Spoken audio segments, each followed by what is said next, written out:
Welcome, Brave Women. This is the second workshop for the Brave Women Lead online workshop series, and I am so excited to have you here. In today's workshop, we will be exploring storytelling as liberation work. During our time together, we aren't going to be telling fairy tales. We are going to be learning powerful strategies to reframe your experiences, your stories, from fear stories to love stories. Doesn't that sound wonderful? A lot of my work is centered on helping women find their voices and speak their truths, on storytelling, because it allows us to re-examine our past, where we've been, what's happened to us, with wisdom. Storytelling also helps us see our current position, where we are today, related to that past, and then uniting these two perspectives to understand our present by bringing the past and present together to look at the future and to author a brave new story. Storytelling is really important to women because it helps us connect to each other, which is something we need, this community, to be brave. We hear each other's stories, we learn from them, we relate to them, we comfort each other, sometimes we challenge each other's stories, and we build our community around them. I see storytelling as liberation work because in our society, stories are told about us, and mostly without us. We've been told so many stories about what it means to be a woman, to be a good wife, to be a good mother, to be a good daughter. We didn't write these stories. The world did without our voices. And now, even when we tell new stories or stories of truth that the world doesn't want to hear, they're not necessarily believed. So the act of telling our stories, speaking our truths to ourselves and the world, that is revolutionary and that is liberation work. Social media has been a powerful platform for women to tell their stories. My blog on the AKO Collective website was really just supposed to be a book, a hard copy book. I don't even read blogs. But when I realized what it would take to publish a book, I understood that it's the people in power who get to tell stories, people with money and connections. And they would probably, if they even wanted to hear my story, they would edit it. They would take out parts of it that didn't fit this larger narrative, parts of me. I didn't want anyone editing my story or editing my voice. So I started the blog, and here we are today. I have had more than 28,000 visits to my website. I have essentially self-published my book. And the thing that I've found is that the people who read my story find parts of themselves within it. This is why it's so important for you to tell your story, not just for yourself, but for others. Women and men and people who identify in between. As Tara Trent, author of The Awakened Woman, one of my most favorite books, she says the world needs to hear our stories for healing and creating as much as we need the world to hear us. So are you ready to storytell? In the last workshop, you created a canvas of bravery and you selected a goal to pursue. Mine was to start jogging again because I am 44 years old and I want to be healthy. Age has certainly taken away my ability to ignore things like nutrition and exercise. I have failed and not consistently exercised for decades. There was about a 12-year period that I completely stopped exercising because I was having kids, and I can probably just stop the sentence there, but they're very distracting and it's really hard to do any kind of self-care when you have kids. So while I was busy having kids, I forgot how to exercise, and so I have sort of started here and there, and I decided as my bravery thing I was going to take up jogging again. And my big, brave 2-week stretch goal was to buy running shoes. And as I was looking at running shoes, I became convinced that I was going to fail, like I had so many other times, to keep up this consistently. I thought of all the excuses that would come in my head. It was too hot. I was too busy. I wanted to drink a glass of wine instead of go jogging. And what's so amazing is that all of these thoughts of failure inundated my mind before I had even bought my running shoes. So that's when I realized for sure that my fear was talking. Because as you learned in the last workshop, when we start either the fight, flight, flee, any of those fear responses, I was freezing, we're experiencing fear. I couldn't even buy these running shoes. So I used a reframe. I told myself, self, there is no bravery without fear. And suddenly feeling fear was okay.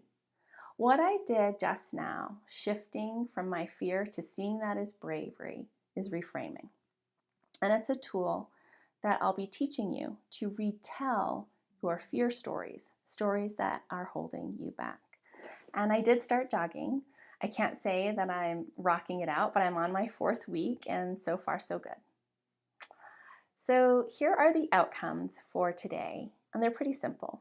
I'm going to teach you 3 strategies to reframe your experiences. I am going to ask you to practice reframing and retelling a story that is holding you back related to your bravery canvas. And then finally, I'm going to ask that you share this reframe story with the brave BFF or BFFs that are also doing this workshop with you.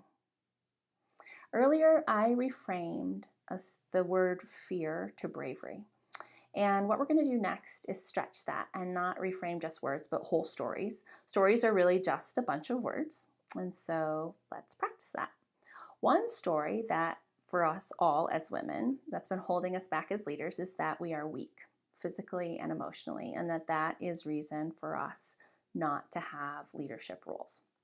We know this isn't true. Women are totally strong badasses, but this story persists. So let's take a minute and practice reframing it. Over the past year, I have been taking pictures of women's hands. I took a picture of my friend holding her pregnant belly. I took another picture of my mother holding my father's hand in the waiting room of a hospital while my brother, their son, had life-saving surgery. And then I have another really beautiful photo of a friend holding her mother's hands during her last few days in hospice. These are strong women, and I don't think anyone would argue with it. They were literally holding life, hope, and death in their hands. What I've done is told you a story of my photos that shows women's strength, reframing strength as love, taking it from the masculine definition of strength as physical power or strength as emotional stoicism to strength as love. Reframing strategies are super duper helpful when you find yourself feeling stuck or fearful. And there are 3 easy strategies that I use all the time for myself and for the women I work with. The first is to find better language that affirms and inspires you as a woman. The Me Too campaign is a great example. We are seeing women who have been silenced for years, decades even, stepping forward, going from being victims to survivors to activists. They are activists. They are defining themselves by their actions, by the social movement that they have started. They are change agents. That is language that is affirming. It's true that they were victimized, and it's also true that they're survivors and activists. The second strategy is to question everything you have been taught to believe. The world that we live in, for the most part, has not been designed by us. It's been designed by men, and it's not their fault. It just is. So when you're told that you have to do this or be that or act more like this to be successful in the world, question it. Don't assume that it's true. For example, I've been told on many occasions that I have a little girl voice. And this made me feel, historically speaking, especially when I got it on performance evaluations, really self-conscious and insecure. So much so that I would lower my voice. And then I asked myself, I have a little girl voice compared to what? A man? I do have a lot of energy when I talk. I am really expressive verbally. When I get excited, I talk fast, I'm super enthusiastic and high-pitched. I sound feminine. So I questioned what I was being told. Is it that I sound like a little girl or that I don't sound like a man? To be taken seriously, do I need to edit my femininity?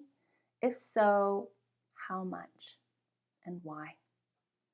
These are the questions that I asked myself. And after thinking about it, I decided this is how I sound.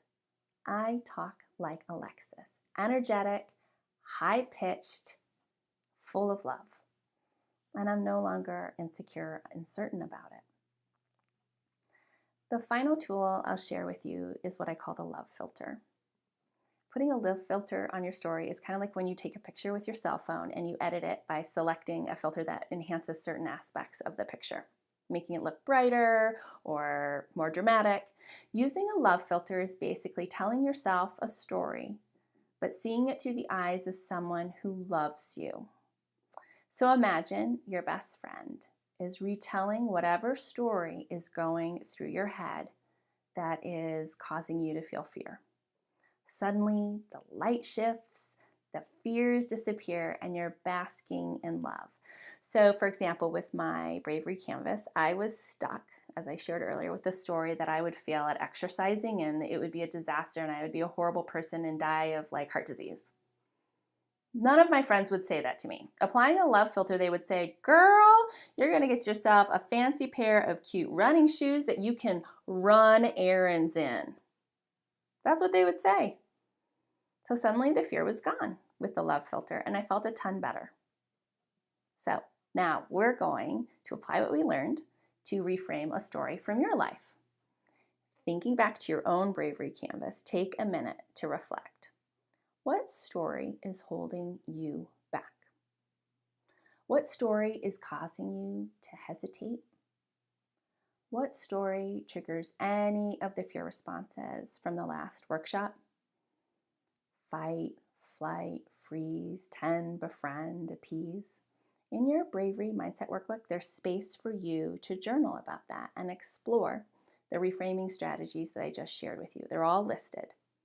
After you complete the questions, you can rewrite and edit the old story into a new story that supports and encourages you. And then you can share it with your brave BFF. I've created a template that you can use in the workbook, and after you share, invite your brave BFF to offer up other reframing ideas. This last part, having your brave BFFs offer up reframes, is something that I encourage you to do whenever you hear another woman speaking from a place of fear, which will pretty much be all the time. It's really easy to do. Say, hey, let's just take a second to reframe this. And then offer up another way for them to look at the story, whether it's finding better language that affirms their identity as a woman, questioning the story that's been written largely without them, or applying a love filter. This is a powerful way to help women liberate themselves from their old fear-based stories. So please, please do it. The next workshop is authoring your brave new story, which will help you generate an outline and first draft of where your story is going next. So until then, be brave.